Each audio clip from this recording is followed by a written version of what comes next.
বর্তমানে অগ্নিগর্ভ পরিস্থিতি বাংলাদেশে, আর সেই অগ্নিগর্ভ পরিস্থিতির আঁচ করেছে ভারত বাংলাদেশ সীমান্তে গেদে বর্ডার এলাকার একাধিক চাষিদের ওপর। তারা কৃষিকাজ করতে বর্ডারের কাঁটাতার পেরিয়ে গেলে তাদের ওপর বিভিন্ন রকম অত্যাচার করা হয়। কখনো নিজেদের জমির ফসল কেটে নিয়ে যায়, কখনো প্রাণে মারার হুমকি পর্যন্ত দেয়।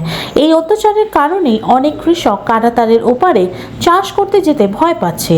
বাংলাদেশের এই ভয়াবহ পরিস্থিতির কারণে আরও অত্যাচার বেড়েছে কৃষকদের ওপর।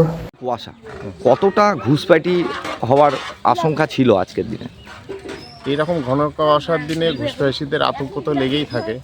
আর যেহেতু এখন তার কাটাটা চেঞ্জ হয়ে নতুন একটা তার কাটা লেগেছে, তাতে ঘুষপেশি আতঙ্ক হওয়ার ইয়েটা অনেক কম হয়ে গিয়েছে।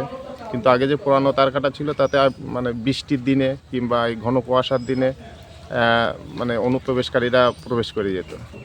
বর্তমানে কি পরিস্থিতি রয়েছে? বাংলাদেশ উত্তপ্ত, সে জায়গায় দাঁড়িয়ে কতটা প্রভাব পড়লো আপনাদের এই সীমান্তবর্তী এলাকায়? বাংলাদেশ উত্তপ্ত সেই হিসাবে আমাদের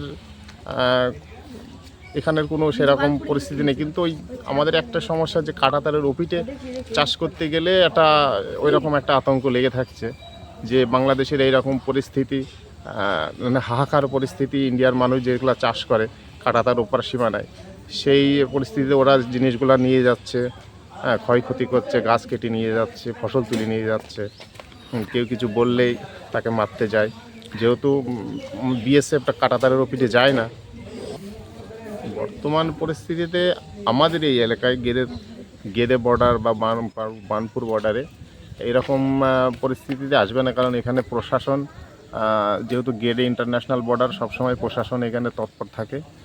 সেই জায়গায় দাঁড়িয়ে গেদে বর্ডারে এরকম পরিস্থিতি আসবে না। কিন্তু বাংলাদেশ যেটা বলছে, আমরা খবরে দেখছি যে 4 ঘন্টায় কলকাতা দখল করবে, এগুলো হাস্যকর ব্যাপার ইন্ডিয়ার মানুষের কাছে।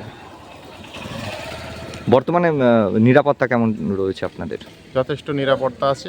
বিএসএফ তরফ থেকে বিএসএফ তৎপর আছে, কিন্তু সমস্যা একটা, বিএসএফ কোনো কিছু হলে বিএসএফ তো কাঁটাতারের ওপিটে যায় না, মানুষকে কোনো অঘটন হলে খবর দিতে হয়, তারপরে বিএসএফ যায়। তো বিএসএফের কাছে আমরা আবেদন রেখেছি, বিএসএফ যেন কাঁটাতারের ওপিটেও একটু পহরা লাগায়, তাহলে যারা চাষ করতে যায় সীমান্তের উপরে তারা একটু তাহলে মানে সঠিক মানে নিরাপত্তাটা মেসেজ করবে। আপনার নাম? সুকান্ত বিশ্বাস, দক্ষিণ পাড়া।